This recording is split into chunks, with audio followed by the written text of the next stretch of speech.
The stage is all set. The hunt for the champion of champions gets underway today. 8 teams, the best take on the best. And here at Cricbuzz Live, we always get you the best. I'm Saiyami Kher, and today I'm joined by someone who's once on the cricket field one day, then in the combox, then in the cricket field, joined by DK and my first ever cricket coach, Murali Kartik.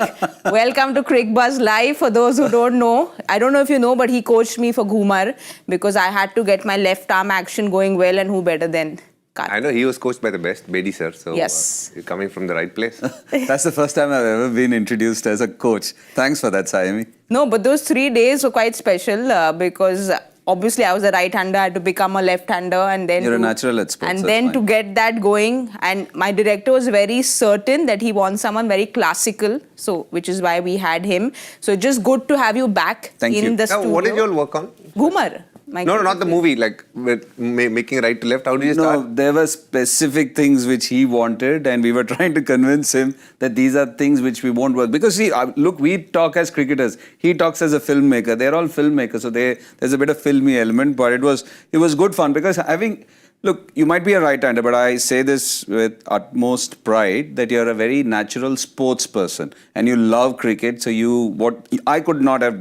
I can't think of anybody who could have made that switch so easily. No, you've been a complete right-hander to do things left-handed, and the way you essayed it, hats off. You know, you always introduce me as somebody who does a lot. I mean, look at you. You're running marathons. Okay. Let's get back. I get very embarrassed with... In between that, you're acting movies when you're bored. Like, I feel it's a tad bit unfair just introducing me as versatile. No, but you've literally just come off the cricket field, and I remember the last time we were here, we were doing the IPL, and he was like, oh, I need to go at 3 o'clock because you have to go to practice. So it was just you juggling. So I don't know how you do it. Just incredible. But it's good to have you both back.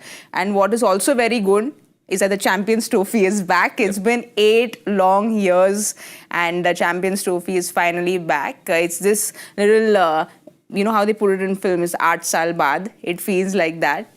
But just the significance of the Champions Trophy, DK, because from 21 to 28, there's a World Cup every year except this year. So why is this tournament so important for teams? Champions Trophy, when it was started in 98, was in between 2 World Cups. That's the whole concept. So it almost felt like a mini World Cup. That's why they started it. And obviously the format in time kept refining itself. And today we are at a stage where we almost have a World Cup every year. So in between that, this is there. So what is the importance of it? When you look at it, if you look at how tennis operates, at the end of the year, post the Grand Slams, there is always the Masters. The top 8 participate. Slightly different format, but one of the most seriously contested tournaments apart from the slams, purely because it almost helps you in your number 1 rankings and it sets you up for the future. A very similar tone the Champions Trophy has. It in itself, the context is probably not what it was a few years ago, but it almost sets you up for the forthcoming year, and the fact that you play against the best. And the toughest part of Champions Trophy is you have a bad day, you're behind the 8 ball in a big way. And that always is something that is going to keep sport very excited and interested in as well. And that's what makes Champions Trophy very special, according to me. You know, Kartik, for me, I've grown up, our generation of the 90s has grown up. The Champions Trophy was a really big deal because, like he said, it was a mini World Cup. But probably the, I don't know, millennial, Gen Z, I don't know who's there right now. But these Alpha, Gen Alpha, I don't even know who it is. But for them, they haven't seen in this decade, this will be like the second Champions Trophy. So for this audience to understand why it's so important, why do you think it is? Look, as he rightly said, it was dubbed as the mini World Cup, and you didn't have another format. The T20 format and the T10 formats hadn't come, especially the T20 format. With the advent of T20, now you have a T20 World Cup, which has overtaken everything else. Right now we are talking about 50 over, and do we actually need it? That is what has happened. Test match cricket and then T20 cricket, they have taken precedence over that 50 over cricket. So the livelihood of 50 over cricket is at stake right now. So it'll be interesting to see. Look at all the players, look at all the people who are working. Everybody's thinking T20 is fine, Test match cricket is fine. Do we need 50 over cricket? But the biggest quadrennial Cup has been the World Cup. We've all been looking forward to the World Cup, and in between that, we had this because it was the cream. It was dubbed as the mini World Cup, and you were wanting to win it. These are the best teams playing. But with T20 having come in, you're looking at it in a very different vein. Pakistan, they've not seen anything for such a long time. When was the last time? I think it was the World Cup they hosted, co-hosted with India. 96. After that, they've not seen anything. So for them, nobody has visited them. It's a big deal for them too. Yes, India is going to be playing in Dubai, but Pakistan having an ICC event at home itself means a lot. So lots of small things adding up to the flavor of this Champions Trophy. You know, when you said Pakistan hosting again, I'd spoken about the 8 years later. This is 30 saal baad super that comes in because almost 29 years since they haven't hosted an ICC tournament, and Pakistan take on New Zealand today. They've gotten off to a winning start. They've won the toss and they've opted to bowl first. But just a very big moment, like Karthik was saying, Pakistan getting to host such a big tournament for them. Both of you have spent time in Pakistan in 2003-04 when you played the Asia Under-19, and you of course I've went been there twice. Three times. Oh, thrice. I thought 97 6. on an A tour. Oh. And then twice with the Indian team. Wow. Yeah. So just your favorite memory from... No, I think he should start because he's the senior purely because he's gone 3 times more than anything else. He would have seen a lot more of Pakistan. Look, I have had a lovely time. The first time, it's like, how is this? I started playing the game because of West Indies. I arrived in West Indies, I felt I'd arrived. And when I reached Pakistan, it was always all these stories which you hear about India, Pakistan, we were one nation. How does it feel? It feels the same. I come back to the movie Veer Zara, that famous song, Jaisa Desh Hai Tera. It's the same. It's just that people were extremely hospitable. There was no sense of all the political gimmick which goes around. People are so warm. They take care of you as if you're their own brethren.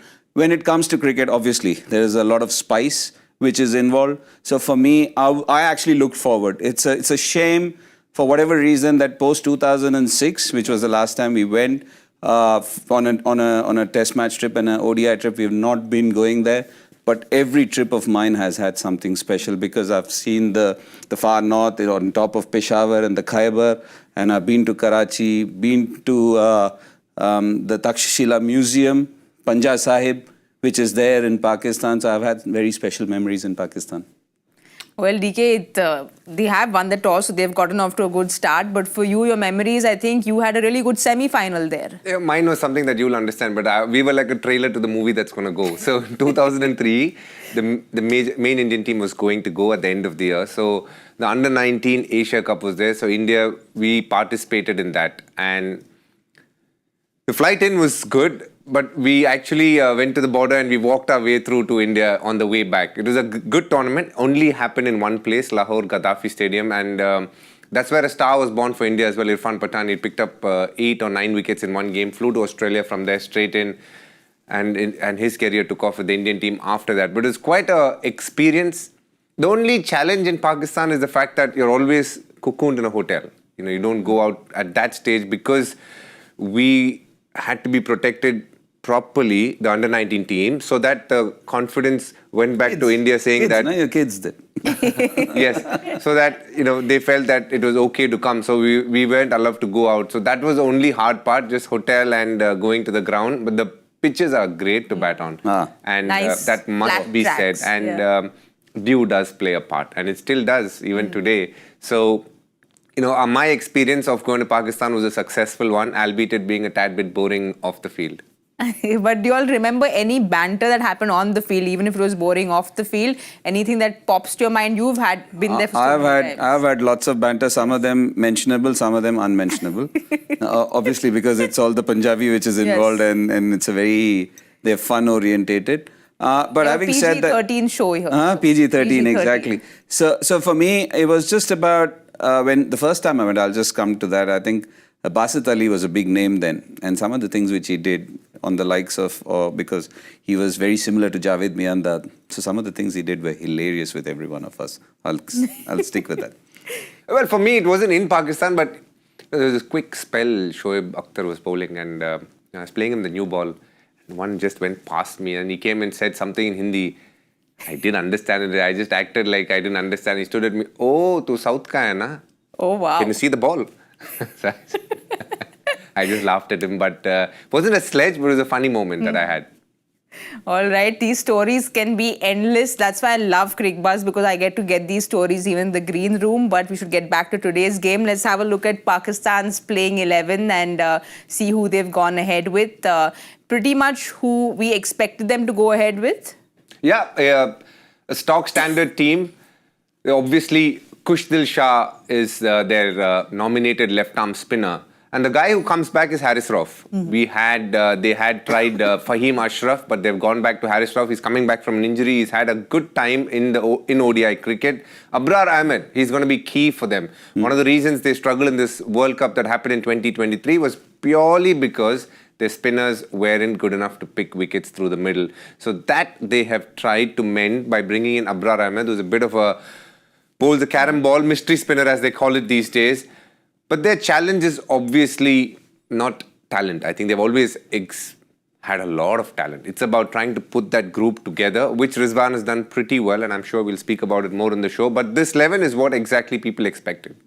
Karthik, we'll have a look at New Zealand's playing 11, because you were all wondering what's going to happen there with... well, they have pretty much gone... No, they've not gone for Rachin Ravindra. No Rachin Ravindra. But look, this is a side which there is always the V factor. There is no I in this team.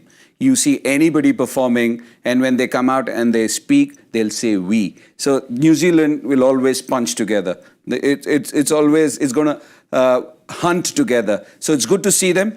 Two brilliant spinners in the way they've gone about in T20 cricket. I think the skipper has been a standout bowler the last 4 years. Michael Bracewell has complimented him well. And whatever injuries, they managed to come back really strongly because, as I said, it's all a question of we, never an I. Well, we're talking about we and never an I. And there's that one man who's always a we for that team. And I, can't find enough adjectives to describe him. I've been a big fan of Kane Williamson. He was... Starts with a W only, no? V and Williamson. Yes. So he was out because of injury, the groin injury. He didn't play India, he didn't play Sri Lanka, but he comes back with that bang. DK, do you think he is that player, who just psychologically your team feels, oh, phew, Williamson's back. You need him psychologically in your team. Huge. For New Zealand, I think Williamson has been their best batter almost for a decade now. He has single-handedly taken New Zealand to quite a few victories. And in World Cups, he is so good. Even the 2015 World Cup, when they reached the final, he was such a pivotal part of winning games. If you do remember a game against Australia, low-scoring one, he'll almost bat through when wickets were just tumbling around him. He is pretty much a monk in cricket clothes when he's on the field, just very calm. He can obviously make very rational decisions, very pragmatic as a person, and he's a very old soul. You meet him off the field and you just know, you sense a feel of calm when you're with him, and you can see it coming through with his batting as well. One of the nicest guys on the circuit and a very key batter for them, mainly because he not only plays fast bowling really well, but rotates spin under pressure beautifully, which helps him really excel in this format. Karthik, we saw those numbers there, and you spoke about the V. There's a V for Virat that I want to say is we had spoken about how 50 is very conducive to someone like a Virat. Do you think it's the same for Kane Williamson?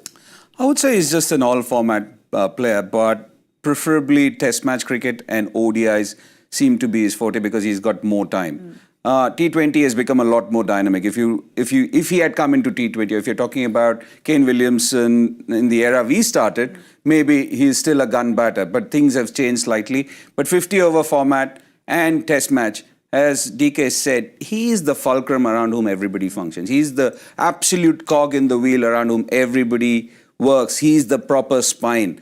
And he's absolutely spot on. He's so sagely that you need somebody like him in the middle. They've got some gun batters around him. They've got some dynamic batters around him, people like Glenn Phillips. And the thing is, he can go through gears. There are batters like Sangakkara, Mahela Jayawardene, Kane Williamson. They make batting look ridiculously easy. They get to 50 and you won't even know. They get to 75, you don't even know. They just keep nurdling you, the odd 4.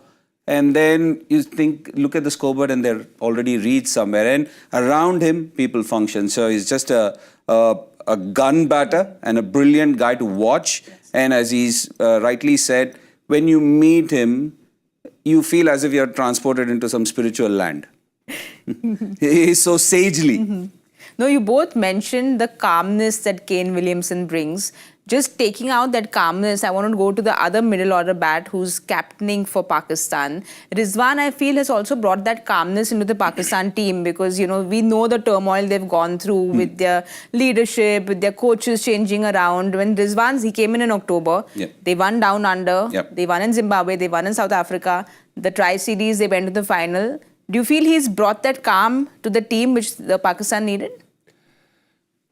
I've heard good things about him. So his captaincy journey started for Multan Sultans. He was previously in Islamabad United, but then they drafted him into Multan Sultans, made him the captain and the opener, and that's where his journey started as a leader. Soon after coming to the Pakistan, within a year, he became vice captain, but he never was promoted to being the captain. You had all sorts of captains around him and quite a few as well, as we know in Pakistan. But from the time he's been given the captaincy, I do feel he's brought a sense of stability. Even 6 months ago, there was so much happening around Pakistan cricket. Jason Gillespie was part of the test team. Actually had done well, but then he refused. And then now Aqib Javed is a coach. So things change on the move for Pakistan a lot. But he is the one solid factor around which Pakistan have operated in the white ball formats. He has done well in Australia. They won 2-1, which is a good result for them. Zimbabwe, you would expect them to win.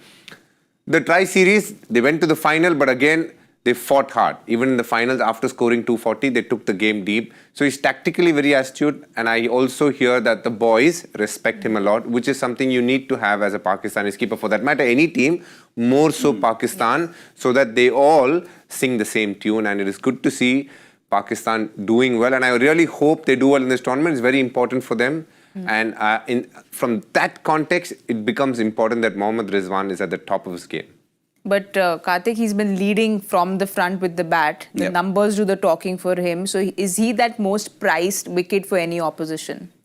I would not just put him alone because I think somebody like a Fakhar Zaman is a big factor in Pakistan starting well because he's somebody who hits odd parts of the ground. He is somebody who puts away good deliveries. Yes, you want to get the head of the snake first, that is the skipper. But apart from that, Babar Azam is still going to be a prize wicket because for class batters like Babar Azam, it's just going to take a couple of shots and they suddenly flick a switch. Fakhar Zaman, on the other hand, is somebody who's going to put good balls away. He doesn't care about the reputation of the bowler. He's just there to play his game. So I think these three are key factors. But as DK said, you want to hit the top of the leadership group, which is Rizwan. He's, look, I've been to Pakistan many times and the kind of stories you hear that guys were picked in the team and they sat in the aircraft and suddenly their jacket was taken away and they were sent home. So you hear all sorts of stories. And they are somebody very talented, but they run in all directions. To rein them in, you need somebody like him to get a result after 2002 in Australia, 2-1, brilliant. South Africa, 3-0. Yes, they lost to New Zealand. New Zealand seemed to be the one who seemed to be traveling a lot more to Pakistan and doing well. I think he's a good head. Maybe the last time Pakistan won and they're defending champions, it was a wicket keeper who was at the helm of affairs. Wow. Maybe. They always come up with this in social media. I always look out for it. Before every tournament, they'll find something that's happened and related to saying now India apparently they won World Cup, then they lost bilateral, they lost BGT, and then they won the Champions Trophy in 2013, I believe. So the same sequence is happening again. Now he is saying the last time Pakistan won, there was a wicket keeper batsman. I was just thinking Sarfaraz was the skipper. No, it is right. I'm just saying that whichever team you're supporting or you're looking out for, you always find reasons as to why they would win this time round. I find that fascinating. Look, we are Indians. We are always trying to get stars to align and coincidences. We're always looking for coincidences. Correct. Well, you're talking about social media. We've got someone on our social media handle who's asked us a question. Amay31 asks, have Pakistan missed a trick by picking just one spinner in the squad on tracks that will assist spin? I'll want to go to the spinner right away to ask because you've played there so much. It's something which fans are not understanding because India's gone ahead with 5 spinners and now Pakistan has just gone ahead with Abrar, who's their one lead spinner. Look, I wouldn't say they've just gone in with one spinner. Sometimes you look at the balance of the side.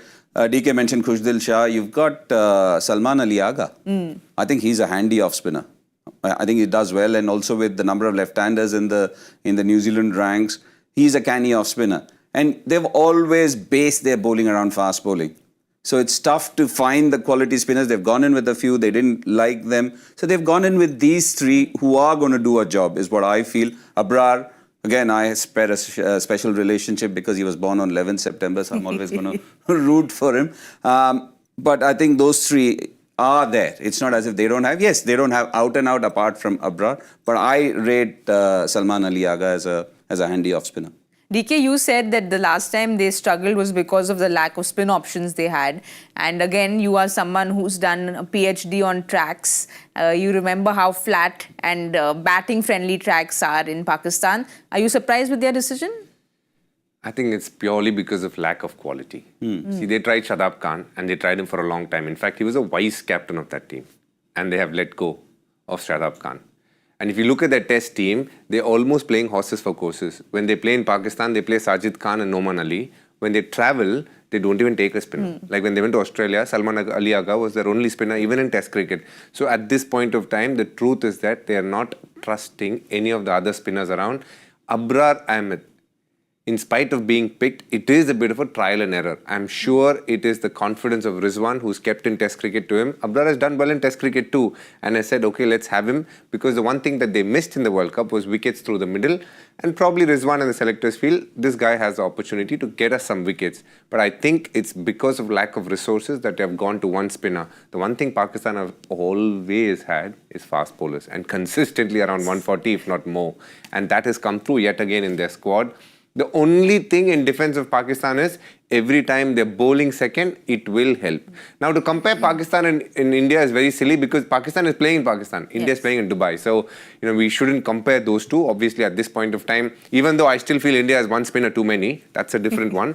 But saying we have 5 vis-a-vis, they have 1, I think doesn't make for a right argument there. And also, I'm a touch surprised since you mentioned lack of quality.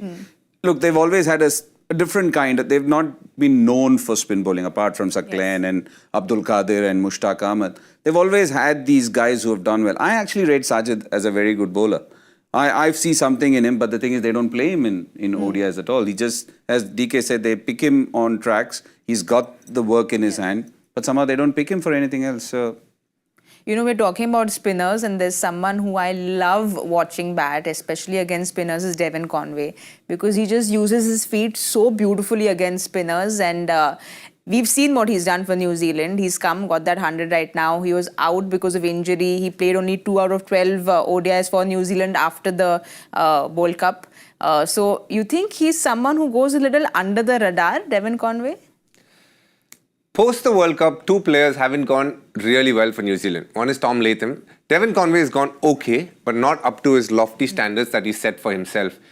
Also, Devon Conway is one of the players, amongst others, who has chosen not to take an international contract. So that almost leaves him out of a lot of the bilaterals. He's plying his trade in a lot of franchisee leagues. In fact, the one that I just played, SA20 recently, he was part of the Joburg Super Kings team. So he chooses to go and play outside. And so we'll be seeing a lot lesser of him in Test cricket and ODI cricket. Also, he made the move from South Africa to New Zealand very late in his career. He's almost halfway past 30 now. So he doesn't have too much time left in his career and wants to maximize the financial side of things apart from playing for New Zealand as well. Maybe that's one of the reasons why we haven't kept him in that regard along with the rest of the world who have played as well as him. But in his, in New Zealand's defense rather, I do think the way Devon Conway started, so basically when he came from South Africa, he was unstoppable. He dominated every format in New Zealand domestic cricket. And he came to international cricket and also did something very similar at the start. But I do think his technique was found out, as always, with every player in international cricket. And that actually put a dent to his confidence. Add to the fact that he got hit on the finger and he had a fracture. That also didn't really help him, because post that he's not been the same player which he was before. So you put everything together and you understand why he's just played 2 out of the 12 that they have played. But well, he came in for Rachin Ravindra and got that beautiful 97. So do you think a problem of plenty for New Zealand, because we're not seeing Rachin Ravindra play today, and Devon Conway needs to take the onus upon himself now to do well? I think he will. Look, all these players who play at that level have a lot of personal pride in their performance. Rachin Ravindra, obviously, it would have been interesting if had Rachin Ravindra been fit, or have they passed him fit, what the dynamics would have been. So somebody like Devon Conway, again, when you look back at his career and the way he started it, he was prolific. And a few possibly chinks came into his batting. And recently, when we saw him during the Test series, you were wondering, is this the same Devon Conway that we have seen? Whether it's international cricket which has found him, or you sometimes as a sports person yourself develop a few faults in your own bowling or batting, and then you're trying to iron them out. You take a while. And I feel I've always been a huge fan of Devon Conway. You mentioned the way they play spin. In fact, during our Test series where we got swamped 3-0, it was Devon Conway who started attacking Ashwin from the get-go. So I have been a huge fan of him, and I feel that somebody like him at the top of that New Zealand order is very different because he plays fast bowling well as well. He can take you on. He's got all the shots. He's unafraid to play those shots. So I'm actually looking forward to another good run with New Zealand having already done well in Pakistan. Well, someone else who's coming out of injury and has done very well for Pakistan before the World Cup. He was touted to be the next big thing, Naseem Shah. And then that heartbreak of an injury for him with that right shoulder. He's so young. You could see how upset he was because he couldn't make it to the World Cup. But he's looked like a paler version of himself since he's come back.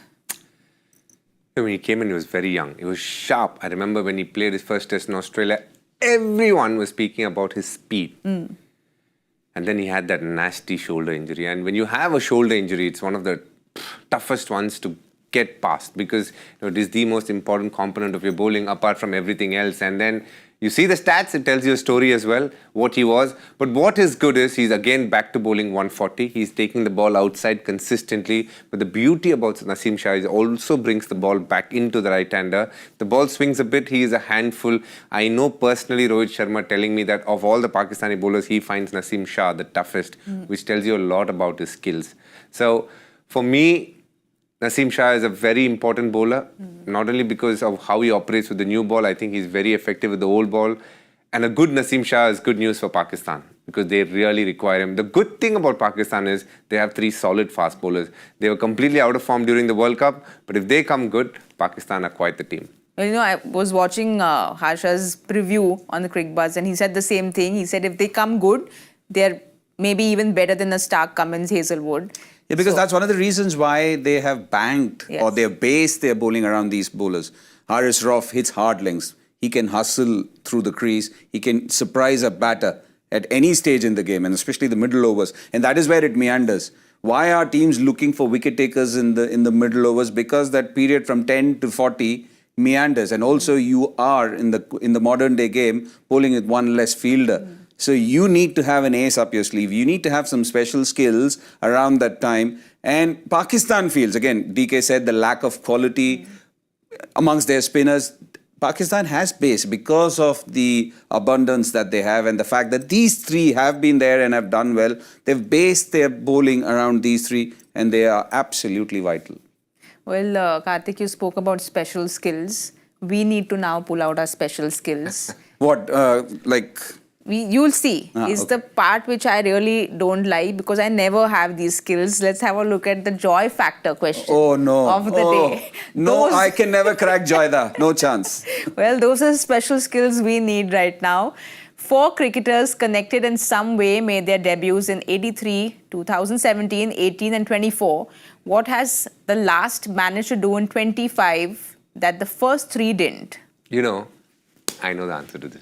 You really do? Yes. I didn't even understand the question. No, there was too many numbers. I didn't even bother. I don't know how it came to my mind, but I think I know Can we have a look at the question again? Because I need to... the figures and 4 numbers. cricketers connected in some way made their debuts in 1983, 17, 18 and 24. What is the last match in 24? Joyda, That the first... I got this one. First time ever. I think I got this DK, you need to say it for camera again that you've gotten it. Yes. As soon as the show finishes, I'll tell you what it is. Let's check if that's the right answer. I love the confidence. We'll leave it to DK. I didn't even understand the question. I didn't bother. I just read the question and don't even bother with it because I have to focus all my energy on, you know what? What? The prediction game. I thought you were coming to the prediction game. Yes. That is where I suck. No, so we have our leaderboard again. We were here for the India-England series. Joyda was very unhappy. It's a clean slate and you said you suck, but this is your chance to redeem yourself. Karthik, you go first. Who will win the game? No. What is it? Is No, that no. the one? No, 10 overs, right? No, Power this play. is not power play. This is the first inning score. The first inning score. I'm saying, because without having seen the pitch, 320. Because it's Karachi. Yeah, because I've because played we there. know. Because I know it's a flat Flat deck. track. It is. I'll go for 303. Ooh, low bowling. Now my confidence is shaken, but you say Go for the figure in between. No, you said 320. Yeah, 320. 320, 303. I'll go with So 329. does it have to be dead number? Does it have to be bang Yeah, yeah. on No. 303 and I 10 mean, runs not this way, really. that way, or 5 10 runs here, there. Okay. In the first. But, well, if you get a bullseye, then you get extra points. Oh, is it? Okay. So, but we won't be greedy today. I'll go with 329. 320. Are you changing? No, I'm not changing. You're not. All right. We'll wait and watch. We've all gone for above 300 runs. Let's see. I know what the leaderboard will be, so I'm not changing anything. All right, we'll see what really happens, but we'll give you all the updates at the 15th over point. Thank you so much for watching Cricbuzz Live.